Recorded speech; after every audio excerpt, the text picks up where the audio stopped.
નમસ્કાર મિત્રો, સ્વાગત છે તમારું અમારી યુટ્યુબ ચેનલ ધાર્મિક વ્રત કથાઓમાં।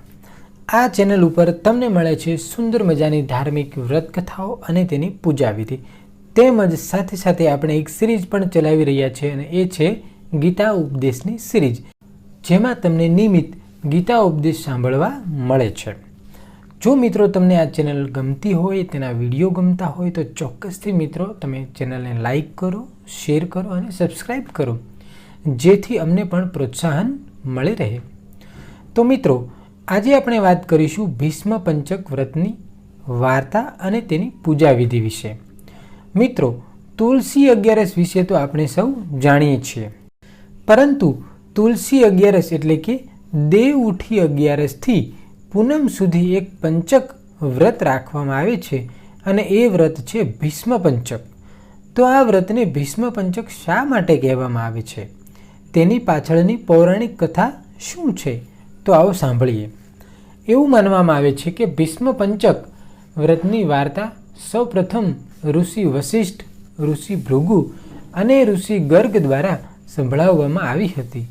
આ પછી મહારાજ અંબરીશે તમામ શાહી સુખોનો ત્યાગ કરીને આ વ્રત કર્યું હતું। ભીષ્મ પંચક ઉપવાસ કથા માતા ગંગા અને શાંતનુના પુત્ર ભીષ્મને સમર્પિત છે।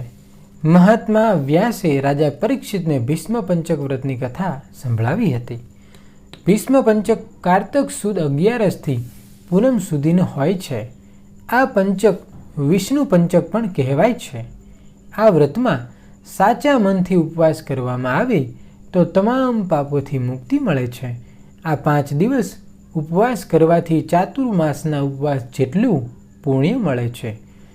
ભીષ્મ પંચક વ્રતમાં આપણે ખાસ આ નિયમોનું પાલન કરવું જોઈએ।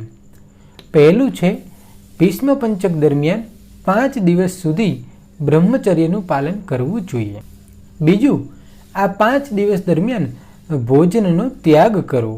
કંદ, ફળ, દૂધ અથવા હવિષ્ય એટલે કે નિર્ધારિત સાત્વિક ખોરાક જે યજ્ઞના દિવસોમાં ખાવામાં આવે છે તે લેવો જોઈએ। આ 5 દિવસો દરમિયાન દરરોજ તુલસીના છોડ નીચે ઘીનો દીવો કરવો જોઈએ। આ 5 દિવસો દરમિયાન ભીષ્મ પિતામહના નામ પર દરરોજ પીપળના વૃક્ષને તર્પણ અર્પણ કરવું જોઈએ। તેમજ છેલ્લે અખંડ જ્યોતિ પ્રગટાવવી જોઈએ અને ગીતાનો સતત પાઠ કરવો જોઈએ।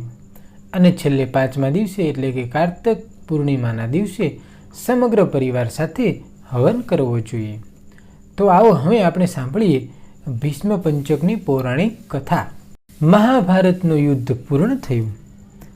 જ્યારે ભીષ્મ પિતામહ બાણશૈયા પર સૂતા હતા। આપણને સૌને ખ્યાલ છે કે ભીષ્મ પિતામહને ઈચ્છા મૃત્યુનું વરદાન હતું, માટે તે ઉત્તરાયણની રાહ જોઈ રહ્યા હતા। ત્યારે પાંડવો સાથે ભગવાન શ્રી કૃષ્ણ તેમની પાસે જાય છે અને ભીષ્મ પિતામહને ઉપદેશ આપવા માટેની વિનંતી કરે છે। જ્યારે ભીષ્મ પિતામહે આ 5 દિવસ સુધી રાજધર્મ, વર્ણધર્મ, મોક્ષ ધર્મ વગેરેનો પાંડવોને ઉપદેશ આપ્યો। તેમનો ઉપદેશ સાંભળીને ભગવાન શ્રી કૃષ્ણ ખૂબ જ તૃપ્ત થયા અને ખુશ થયા અને બોલ્યા, હે પિતામહ, શુક્લ એકાદશીથી પૂર્ણિમા સુધીના 5 દિવસોમાં તમે આપેલા ધાર્મિક ઉપદેશોથી હું ખૂબ જ ખુશ થયો છું।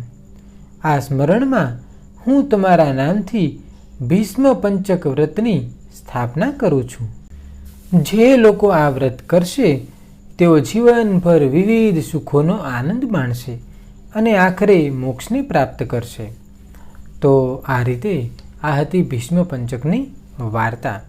આશા છે કે આપ સૌને કંઈક ને કંઈક નવું જાણવા મળ્યું હશે। ભગવાન સૌનું ભલું કરે। જય શ્રી કૃષ્ણ।